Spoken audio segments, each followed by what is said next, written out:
Um dia, fomos feitos de carne e osso.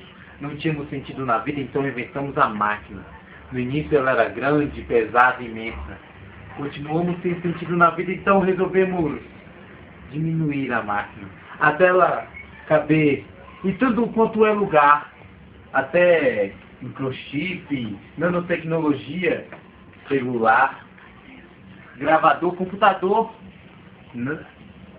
a tecnologia que a gente injeta na veia, microchips. Então passamos a deixar de ser homens e nos tornarmos máquinas. E nos tornamos máquinas que operam máquinas, máquinas que dirigem máquinas, máquinas que assistem máquinas. Enfim, máquinas.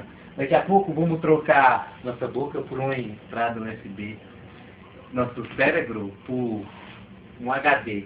Aqui por uma placa-mãe. E aqui atrás por um botãozinho de delete. Então, deixaremos de ser homens e seremos definitivamente máquinas. Máquinas. Máquinas. Máquinas, máquinas, máquinas, máquinas, máquinas, máquinas. Máquinas. Diogo Ramalho.